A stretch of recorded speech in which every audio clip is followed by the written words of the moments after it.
is nothing wrong with your radio. Do not attempt to adjust the volume. We are controlling the broadcast. For the next hour we will control all that you hear. You are about to experience the knowledge and insights of the Media Mothership. Alright, yeah, you're listening to Media Mothership here on Edge Radio 99.3 FM. And as always, it's now, what are we, episode 140, I think-ish, of Media Mothership. We're broadcasting in Nipaluna, Hobart, Tasmania, in the Edge Radio studios here. On this show, we explore how media shapes our understanding of the world around us and anything in and around the world of media. We're streaming live on edgeradio.org.au as well as on YouTube and Twitch. So feel free to message us during the show on the chats at YouTube or Twitch, or SMS us directly in the studio on 0488811707. I'm your host, as always, Dr. Craig, joined by special guest, graduate of the University of Tasmania's Media School, Alex Poljansek. Is that at all in the ballpark of your surname? Very noble effort. It's a lot better than most, I will say. It's Poljansek. Poljansek. So in the, I guess, Slavic tradition, the J is a Y. Oh, right. It's a Slovenian surname. Fascinating. But I've had many shocker attempts. My past, and that's a very good job. Thank you, Alex. Full commendations on that one. Yeah, well, you know, I've bumbled very many names in the past, so I'll take a partial credit where I can. So, Alex, I brought you in particular because you're a huge creative powerhouse, it seems, locally, and I've most excited about the next steps you're taking. So, again, in terms of this idea of the work you're doing, I guess the direction I'd like to take it in is this idea of really, I guess, creativity and art, and particularly this point you're at the moment with travel, right, as well as the kind of local and global scene of creativity that you've tapped into. So to start with, I guess the type of comics, magazines, small kind of creative scene stuff you've been doing in Hobart, in the kind of independent art scene, I guess we'll call it, and how that's generated, you know, some kind of cultural influence, some cultural power. So let's start, firstly, if you're watching on the stream, with this object here. It's an actual printed magazine called Ham magazine. How did Ham begin? Well, I think I'll start by saying that I'm very interested in the concept of scenes. You brought up the word scenes, and I think scenes are one of the most beautiful, powerful things of art, where it's just groups of people in a place, or in either a physical place or a virtual place, who are all interested in similar things, and kind of through that there's a kind of a collective group artistic output that kind of has through lines and messaging that kind of fits with the place and fits with the group of people. And I feel there's that sort of very much happening in Hobart at the moment, and it's kind of something I very much immersed myself in over the last few years. And with that sort of observation that I'd made of sort of the beauty of this scene and the strength of this scene, I wanted to capture that in a sort of print object. And throughout my university studies, I had the gaining skills in design and media and writing and journalism and all these different areas, while looking at magazines and zines as objects that I really loved. And so I had the opportunity with a uni project to create my own magazine. I kind of pitched that as a project because I really wanted to make my own. You my masochist. I know. I realised about halfway through the project why magazines are made by large groups of people that make large amounts of money, or at least get paid a lot more than I do. But so I came up with the concept of Ham as a magazine, I struggled with the name for a while. My working title was Hobart Arts Magazine, and I was like trying to think of what's a fun pun, and then I realised that could be used as an acronym for HAM. Actually, the name. And like, I don't know, it's fun. It's got a nice sort of spunk to it. It's short, which I like. I got to draw like a little pig mascot, which I've not really used for Nice. much, but I might make some stickers with a little ham pig on it at some point, so we'll look out for those. But over the course of last year, I sort of spent the time kind of thinking out what the identity of a Hobart Arts magazine would look like, as well as sort of coming up with ideas for content and trying to get people to submit to it. And then once all of that kind of came on my desk, is very much a slow process of design and editing and sort of very gradually putting it together,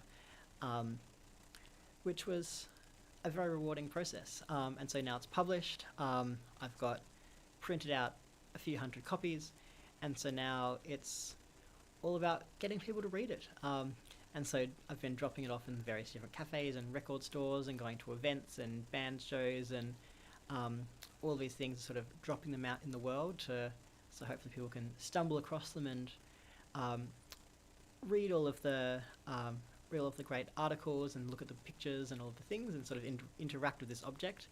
And for the most part, people have been. I've been getting lots of really lovely feedback. It's been nice. There's a few people who've just sort of stumbled across it in the wild, which is always so nice. Occasionally, like, there's like one or two people, they're like, "Oh, you made that thing." It's like, I just found it at a cafe, and I'm like, it's what I'm doing it for. It's like so nice to hear. Really? So you're starting to get recognised? Or at least...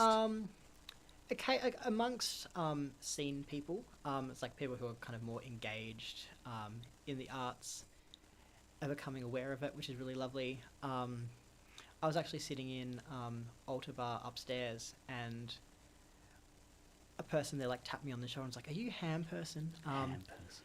And I'm like, "Yes, I am." And I was like, "That was a great night." Because, I mean, again, in terms of collaborators, we've got a wide assortment of material that you've collected into here, from photography, video game discussions, poetry.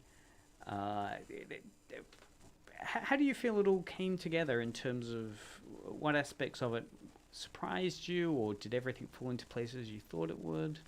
My goal, I view art very much as a very wide area. I think pretty much everything can be art. And so when defining this as an arts magazine, I wanted to kind of include as many different types of art as I could. So I was very much pushing to have like video games in there, and poetry and writing and photography and more typical fine arts, and like all these things I very much see as all art and equally valuable in this sort of wider scene. When sort of putting together content I put out for submissions and had like put up posters and put out social media posts, and lots of people sent me different things. And so I had to go through the process of kind of sorting through that and being like, what if this is good and usable, which of it can I sort of, what works with the curation of the magazine. And I think I found a pretty good balance for this. As you said,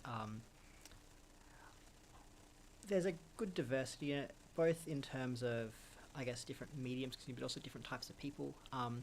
There's a nice story in there about music and immigration, which I think is a really strong one, as well as sort of emphasis on more emerging artists and more established artists.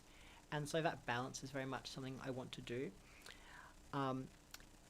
Something I'm trying to achieve for the next one is I want kind of more different types of art represented. This one's very music heavy with what it touches upon, which kind of makes sense because I'm most into music of the art forms. And so there's kind of you can read my bias in the magazine in that way. And so for the next one, there'll definitely be a lot of music, but I kind of aim to touch on other little things. I reckon a theatre piece would be nice, or something in that, because I know Hobart's got a very strong theatre scene. I'm not much of a theatre person, but like I'm looking to sort of find someone who can write about that for me. But I'm really interested in like touching upon all of these different areas, because I think they all contribute to the creative output of Nipaluna Hobart, and I think they're so valuable in sort of painting the picture of what the city is.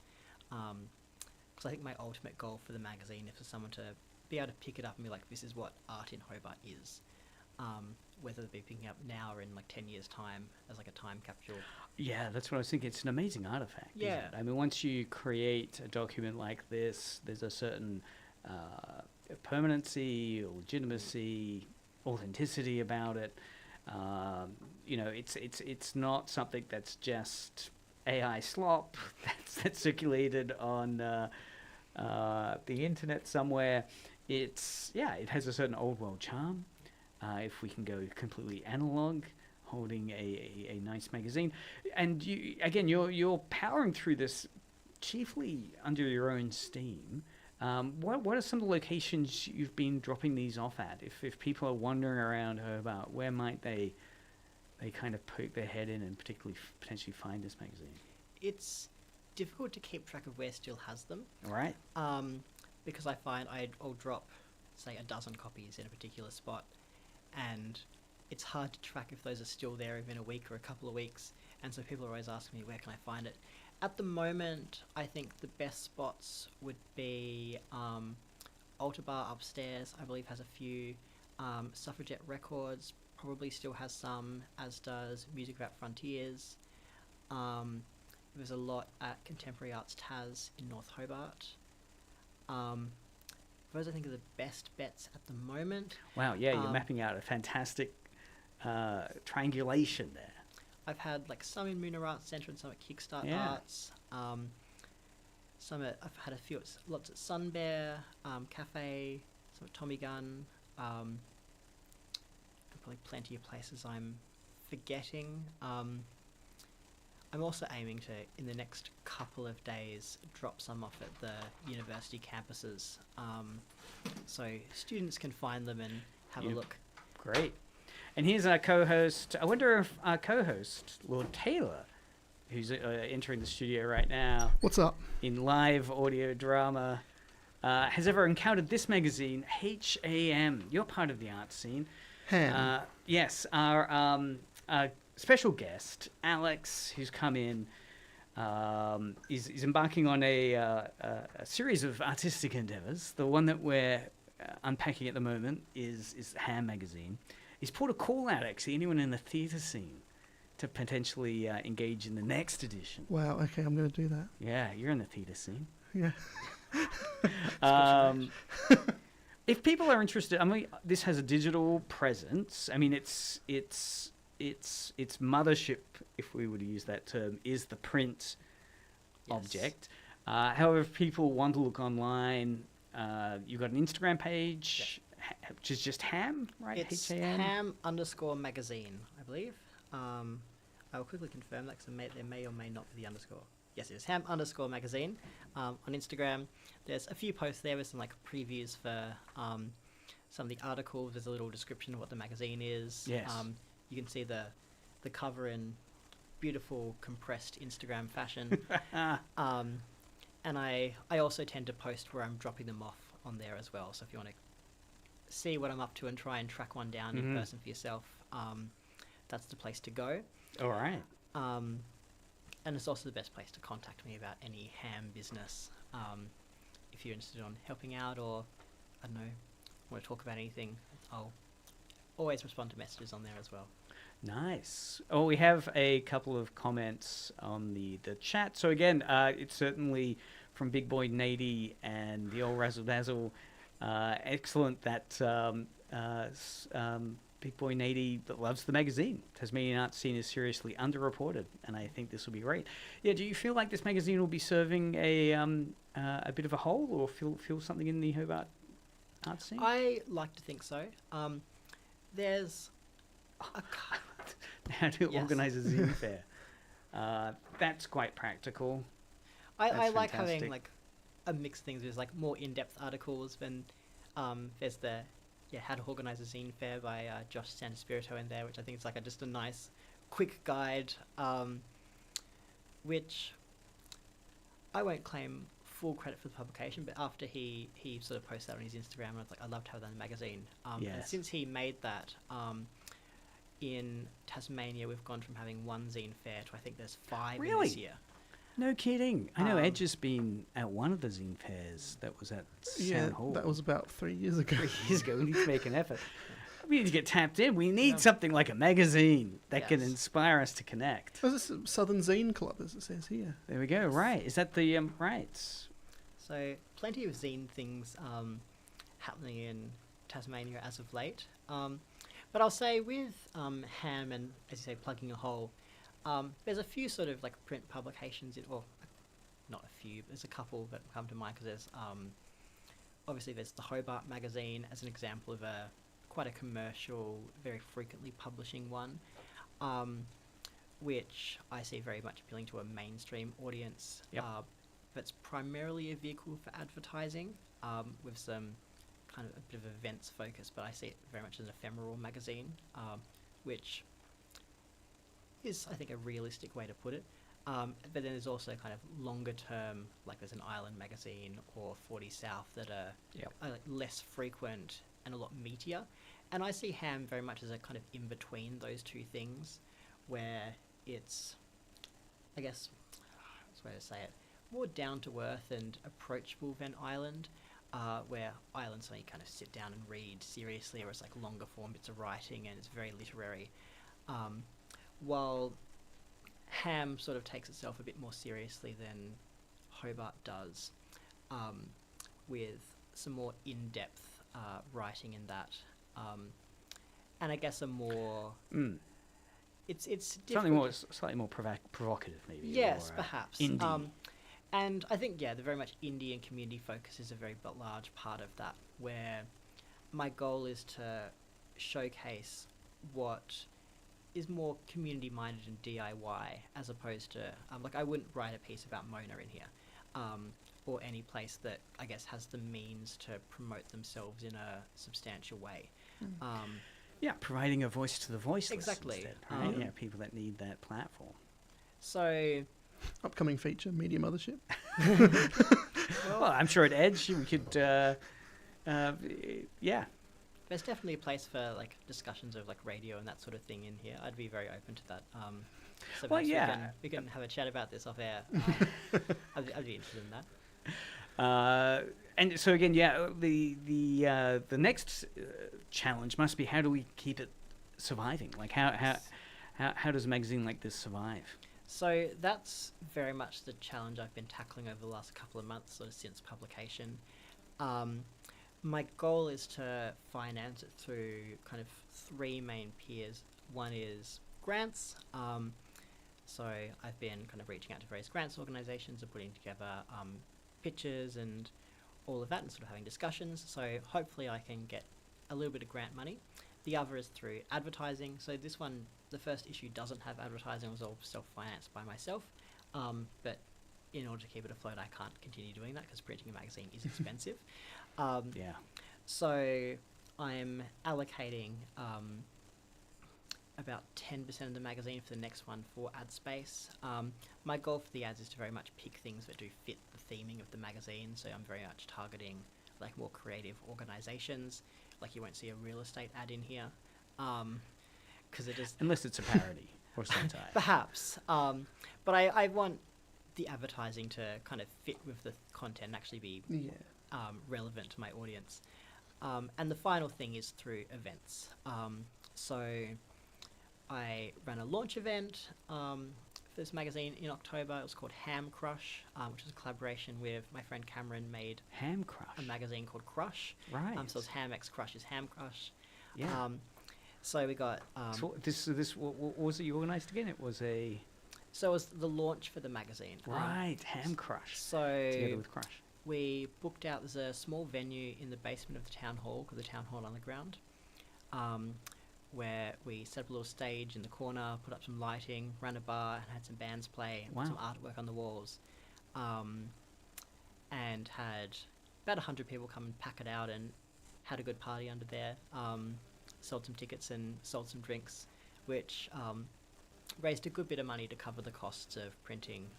Fantastic. And also it was just like such a fun way to sort of get the magazine out there initially.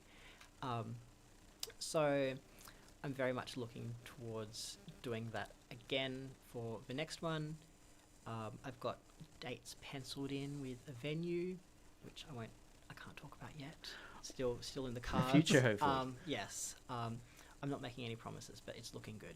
I'm very excited about the next launch. So that'll be good. So between those sort of three things, I should hopefully get enough to keep the magazine afloat. And while we're talking, so if people do want to reach out to you, they can find you on the Instagram page you've set up for Ham, and is that the easiest? On the Instagram page, there's also an email address which you can contact. So that is editor@hammagazine.au. So right. either of those two things is perfect. I'm responsive to both. I guess it depends on the if you're maybe more of a serious inquiry, the email's better. But if you want to say hi, the Instagram messages is great. Depending on what you want to chat to about. Is a website coming soon, or? I'd like to. My emphasis at the moment is on the physical presence. Yeah. It's actually this kind of interesting talking about sort of online versus print for the magazine. I've been very consciously making it a print mag, as opposed to like a blog or a Substack or an Instagram or any of these things, because I feel like given it's very local and very community with Hobart at its centre, I want it to exist in the spaces the audience does, and so that's why I'm sort of looking at like cool cafes and venues and shops and all of those that sort of fit the profile of the people I think should be reading this and would enjoy it. Meanwhile, I find online space very much is kind of throwing things in the wind, and it's very much relying on algorithms and kind of luck for people to find it. And with my resources at the moment, I don't really have the time or the time to put together a website or a formal thing. But it's definitely something I'd be interested in as the magazine grows and as I get more issues under my belt to sort of have digital articles up and have stuff on there. But at the moment, it's very much print is king for me. Yeah, nice. I have to think of a way to define the supporters of Ham. You know, like, what is it, like people that support... Butchers. Yes! Well, I was thinking like Taylor Swift, right? You got Swifties. Like fandoms, like Star Trek fans, Trekkies. Yeah, for Ham fans... Hammers? Butchers? Hammers? I think I like butchers. Butchers is fun. It is. It's a definitely subversive, I think. I just need to be careful not to alienate any vegetarians. It's a challenge, isn't it, with HAM? I want to circle back, though, to that term you picked up on early, which was that idea of scenes, because I am interested in how you might see or define that idea of scenes and how they could influence, I guess, local cultures and maybe broader the idea of culture in ways that big institutions can't, right? So obviously we've got governments and universities and art galleries, big institutions, but then there's also that grassroots, bottom-up kind of scene space. And I was trying to think that what a scene is. Obviously, I mean, you've got subcultures, goths, emos. Oh, God. I know, I'm dating to the 1980s when I identified subcultures. Well, but this grassroots sort of like art culture is very predominantly Tasmanian. I mean, you only have to go into pretty much anywhere in Hobart and there's some sort of art scene somewhere. Well, what is the scene, though? I mean, I'm feeling like painting, I'm not in pottery. The scene. There's so many of that south of Hobart. Is that a platform, a medium, or how does a scene differ, though? It seems like a scene has that indie edge to it, right? There's something a bit more than just the art platform. There's also the content, I guess, that it's given. It's difficult to define. And community, I find, because I find scene in Hobart is quite diverse. But maybe using music as an example, I find like there's lots of like jazz and funk and soul here, which I find really interesting. That's kind of one of the early things that I sort of... Right, because you could go out to Salamanca on Friday night and there'll be like something playing in one of the open venues, and then in some of the pubs there'll be a folk or a jazz. Yeah. Or And thank God it's not country. It's true. Really? Country's okay, but... It is okay, yeah. But there's no country here, is there, really? Not really. I mean, there's folk music, There I would is, say. Morris dances. Sorry. Maybe a little bit. Up at Mount Nelson, I saw some Morris dances way back. But there's a folk music scene, and then there's a jazz scene. But you're closer tapped into that music. So. Well, it's been in the back of my mind for a while, trying to think about what I'm kind of formulating. What is my great jazz Hobart funk analysis piece? Because it's something that is kind of strange to me. If anyone's like more tapped into the jazz than I am, please tell me why is there so much jazz in Hobart? What does jazz convey, though? I mean, that kind of freedom, metropolitan, and I think Parisian. Because I think a lot of sort of at least alternative Tasmanian culture comes from like the protest sort of wildlife, greeny sort of stuff. Do you think that's jazz? Well, I think there's a sort of jazz to it in like the freedom. It's kind of I guess, but jazz is very metropolitan, which is in opposition to it. But I think there's kind of there's certainly a lot of energy to it, perhaps. There is, yeah. Where it's very loose. It's not restrained. I mean, perhaps. And the antithesis, would the antithesis then be that country folk space? Right? I mean, yes. But maybe this is my reading of it with the scene space. But it is fascinating. So, I mean, you're a music creator too, Taylor, more digitally based. But both kind of in this scene. So as a non-music engaged person, how do you see that scene? I'm curious. I find that the Hobart music scene is just so thriving. You can go to there's multiple gigs happening every single week of great bands, and as someone that makes an arts magazine, I've kind of seen it as my job to try and be engaged and sort of know what people are doing. And there's still dozens of bands that I just find out about every single month where I'm like, I've not heard of this person. Yeah. And yet they've played dozens of gigs and everyone seems to already know them. And you go along to a show and they're great. Grand Poobah is a really great venue for just lots of DIY community shows. And you just go along there on a Thursday or Friday night and there's a great gig with 5 bands playing, and there tends to be a mix of different styles. There's some that are more hard punk, there's some that are folky, but they all sort of fit together in a kind of community camaraderie. And it's just really positive to see, where it's also a scene that's very much based on live performance. Obviously maybe not obviously, but recording music is very difficult and expensive, especially if you're trying to record live instrumentation. You want to have a fidelity to it. So there's very much an emphasis on going there in person, which is maybe very jazz, right? Improv, live.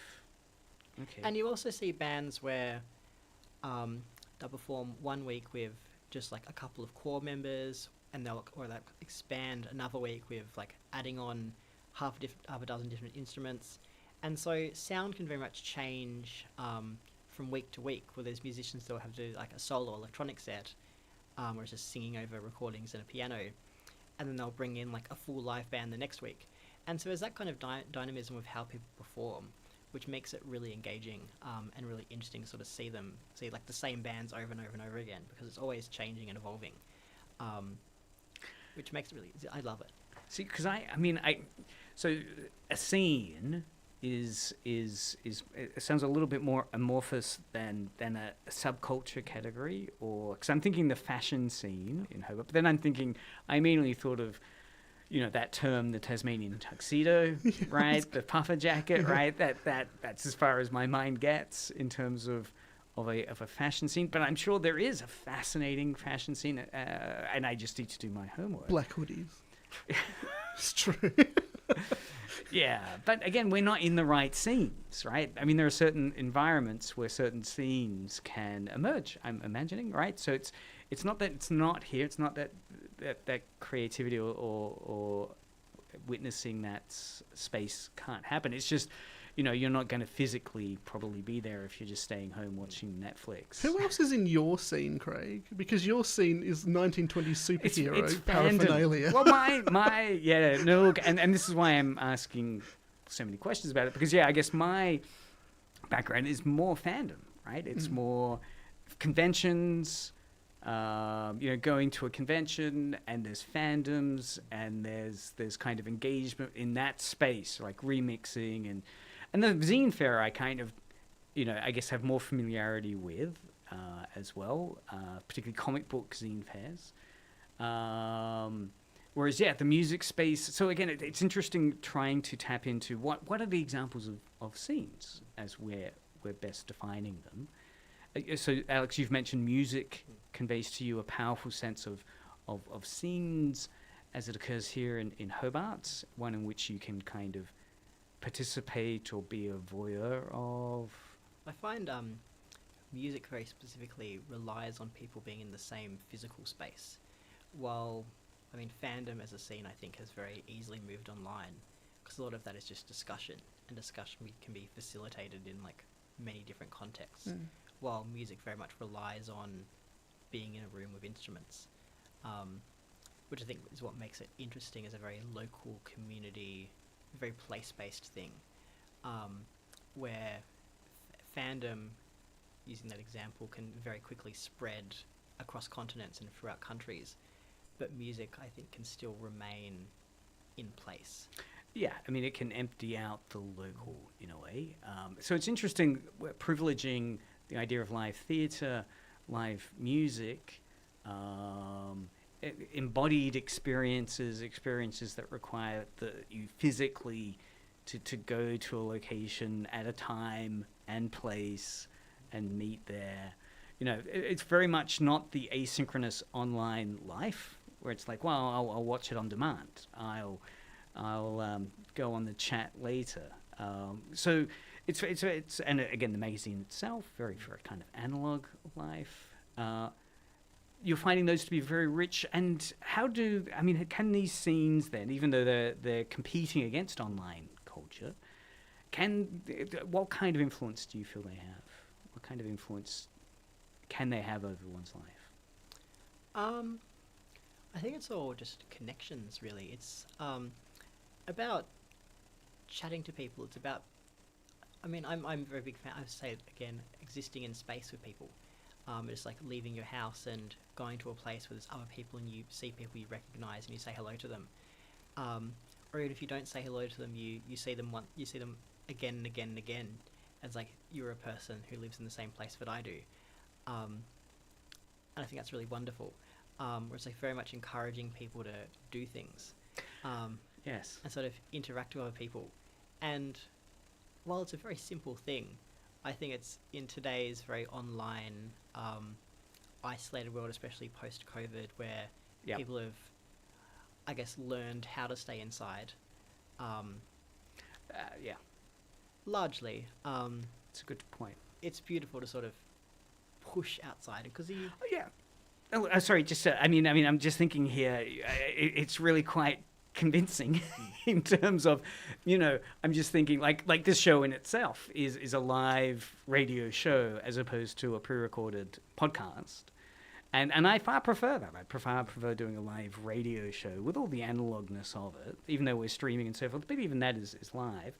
But the thing I love about also live music and live theatre and a live conversation in the flesh with someone at a venue is you're not going to be able to go onto ChatGPT and say, how best to convey this thought? Or I've drafted a point to raise in Reddit. I'll put it into this chat software just for it to clean it up so it sounds more polished or professional.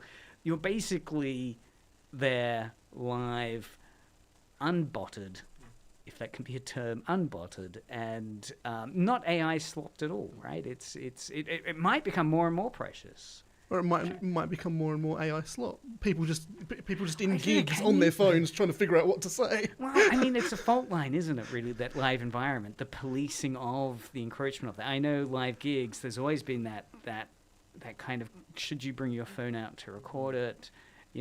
Photos of people at concerts where people were holding their phone out.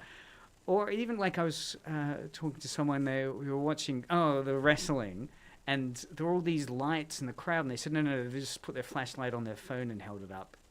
In tribute to the kind of previous lighter, match lighter thing. So there are ways that the mobile phone is used and co-opted into an old-fashioned way of, I'm here and I'm creating a scene as audience in a live event with my phone, not simply recording it to then watch it back later and not being in the moment. Yeah, it's crazy. Just take 1 or 2 photos and then away, like, and then enjoy.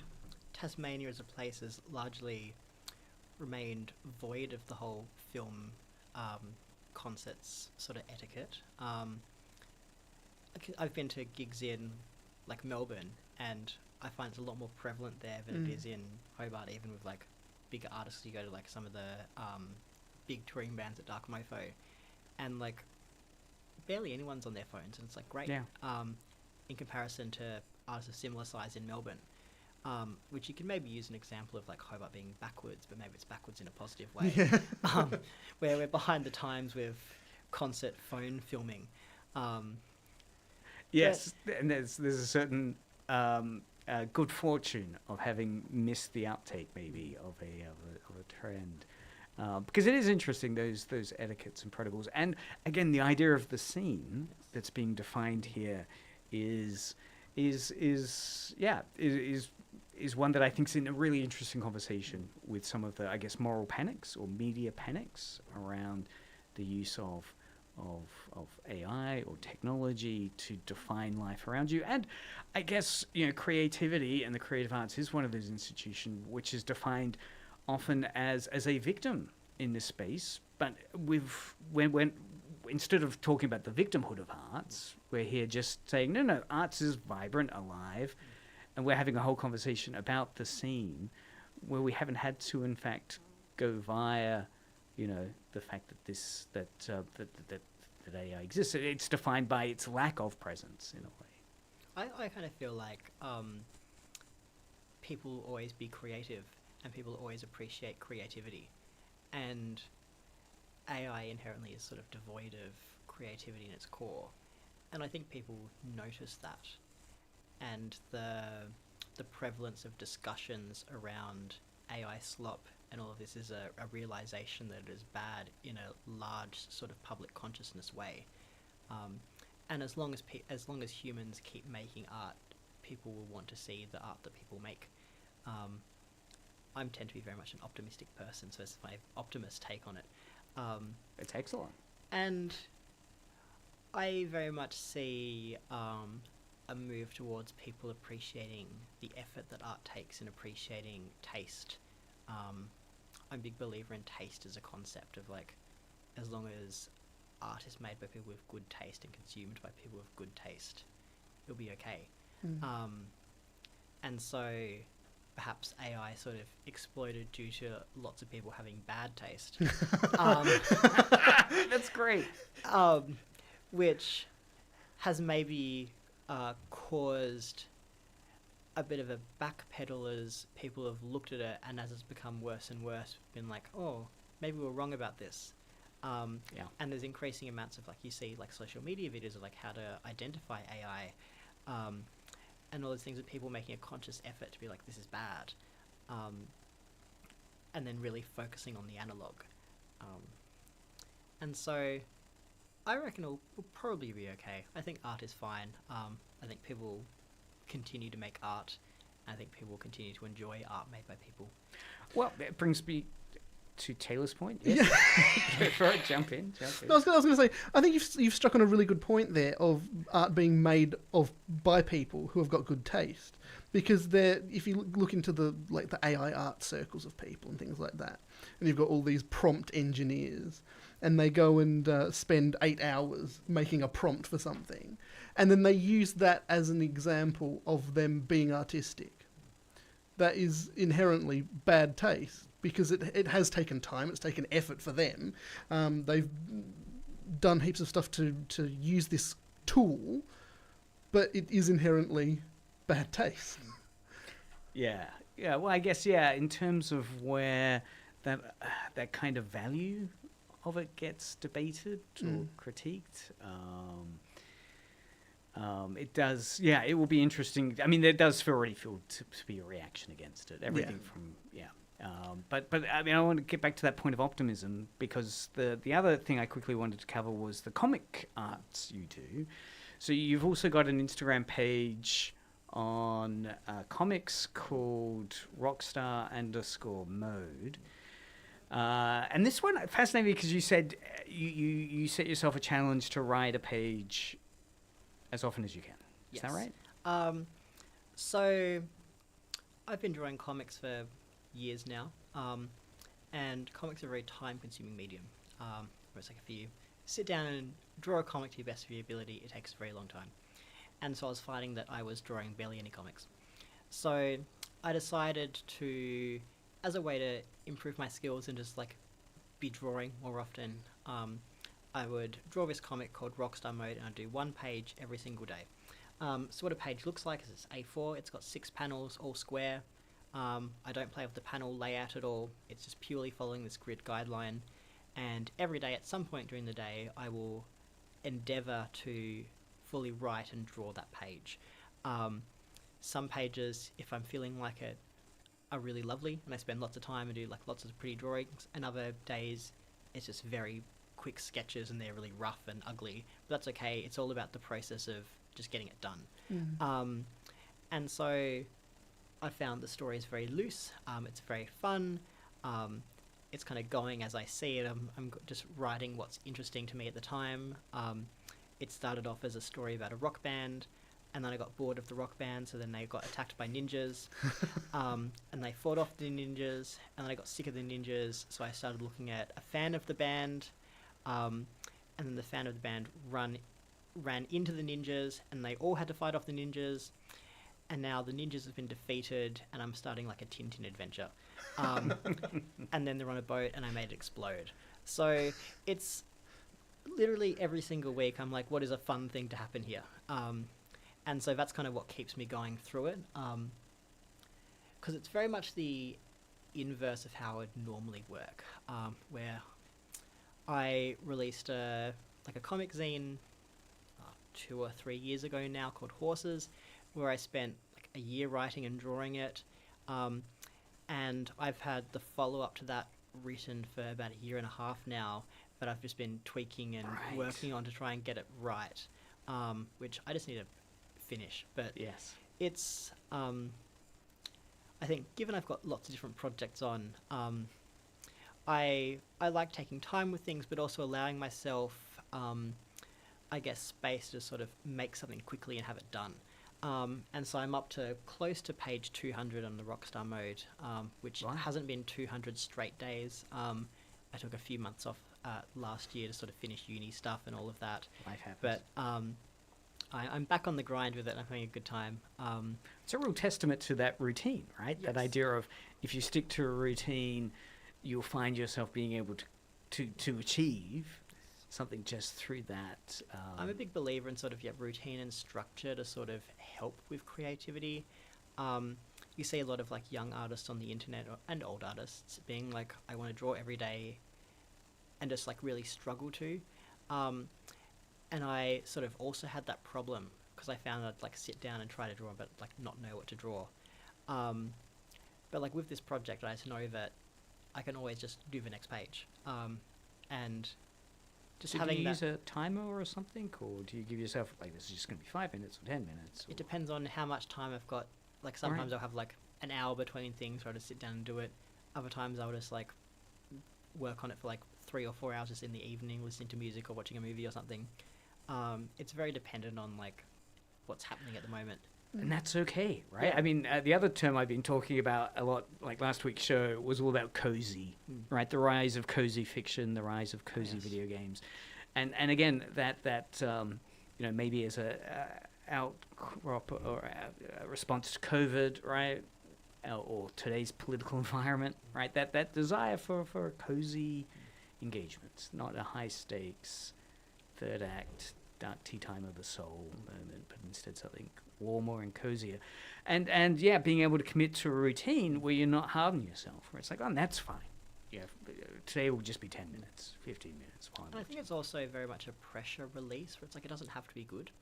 And no matter what it is, I'll still pop it on the Instagram and people can see it and read it. Because I think you're not afraid. I mean, some people are so afraid of any feedback or criticism that they won't ever share anything. Well, I believe that too much great art has been lost to the world because the artists have been scared to share it. Yeah. And What's so the worst? Has the worst happened? I mean, what's the worst that has happened? I don't know. It's a horrible question to ask, but you've never really encountered that catastrophizing. Well, it's more hypothetical, I guess, where it's like if you think about, there's like plenty of musicians who'll only release an album every 10 years.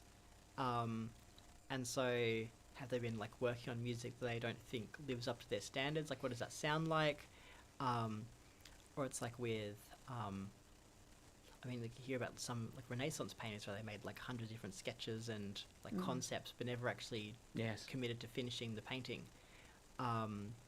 Or even like I guess more of a mainstream example is like Quentin Tarantino. He's like his 10 movie rule, and like he's scrapped like 3 movie scripts now because he wanted to stick to that thing. And so like, what are we losing because of that? And so I don't want to claim that like my comics are an example of like true great world-shaking fiction, but like if people want to see it, they can.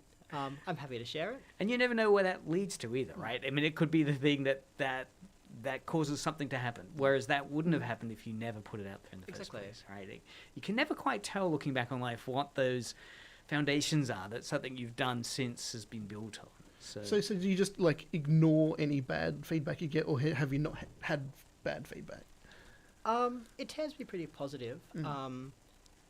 I think because people sort of have an acknowledgement of what it is as a project. Where my expectations are low, people's expectations are measured for it. It's like you just sort of, it's about the story and it's about sort of the process. And that's part of it. Meanwhile, of the stuff I spend more time on, I tend to have positive feedback for it because I sort of focus on more quality. But yeah, I'm lucky to have not received much strong negative feedback, which is always... Just give me a second. You're horrible. Yeah, please, give me my first true hate comment. All right. Well, I want to, if we can segue in this last segment, we've got about only 5-10 minutes left. France and what comes next. So this was really exciting to hear. You're off to France. Wow. What's the story there? Yes. So as I was finishing up my degree, I saw posters advertised for, it's called the Rosamund McCulloch Studio Residency, which is a residency offered by UTAS. They have a sort of apartment studio residency space in the centre of Paris, which they have sort of open to applications for alumni. And because I was graduating sort of before the residency period started, I was eligible to that. So I kind of put together an application, not really expecting much of it. I pitched it as an exploration of sort of French and European comics culture. Really? Because I've got it's a like very... Tintin and... Well, Tintin's very much the tip of the iceberg for that. It's obviously the best known sort of Mobius? example of... Mobius is the other big one. Asterix as well. But European comics are very distinct. Well, not very... They're distinct from like more well-known like American and British comics, where like people tend to know comics as like superheroes and Batman and Superman and Marvel and all of that. And that's definitely a style, as is like Japanese comics, and manga is very much its own unique style, and therefore so is European comics. It tends to be like there's a lot of ambient space, there's kind of two sides of it. It's either very heightened like fantasy and sci-fi, or very down-to-earth slice of life. There's lots of, I guess, focus on small moments. There's lots of really great establishing shots and focus on place and little things. It's also beautifully drawn. But so much of it is just completely inaccessible in Australia, even because it is like not in English. Yes. And therefore you can't sell a book not in English in Australia. Or even if it has been translated, it tends to be like in very niche publishers that have a very small publishing run or just don't get sent here. And so there's this like whole world of comics that as an artist here I just can't engage with. And so the people sort of judging the applicants for this residency were looking for projects that are very place and European specific, because they don't want to send someone across the world to do something they can easily do in Hobart, which I think very much helped my application. Wow, so it's going to be French and more broadly European comics, and trying to really go into the depths of a lot of the stuff which is not known here, Yes. not known outside of... Is it contemporary, or are you taking a kind of modernist approach, like 80s on or something? Or? Well, I mean, I think the beauty of it is, like, it's something I know very little about. So I've tried to do little bits of research, and I've heard, like, descriptions of some of it, but I just can't read it. So I'm just open to whatever I can find, and I just think I'll just spend the time just reading lots of books and learning, and perhaps I can come back and tell you all about what I've learned and be like, I can explore the wide open world. So I'm, like, open to looking at, like, as far back as, like, 1920s stuff or 40s stuff, or, like, contemporary underground stuff and mainstream things, and, like, really whatever I can find, and just really learn as much as I can about that medium and that sort of cultural context. And you're going to do comics while you're over there? Yes. My pitch is research, and then also writing and drawing, like, a short sort of comic work. I'm thinking between, like, 8 to 14 pages-ish. I tend to write most of my stuff based on, like, my life experience, things that happen to me and my friends and people I know. So I can see it being a story about travel. I can see it being a story about new place. But I guess we'll see how it happens depending on what I feel inspired to write about. Fantastic. Wow. Yeah. So while you're doing that, what about Ham Magazine? Where's that going? So my goal is to have Ham number 2 launch at the end of August.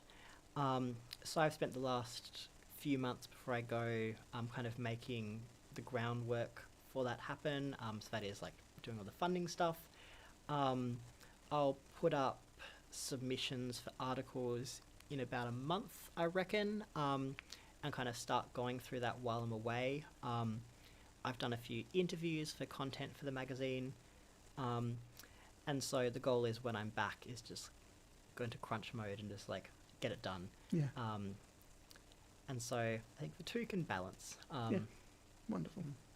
So we've been talking with Alex Poljansek and his great work on the magazine Ham, which has had its first issue last year done, and will be having its second issue, hopefully launching in August. Featuring articles from Dr. Craig yeah, and Lord right. Taylor. We'll just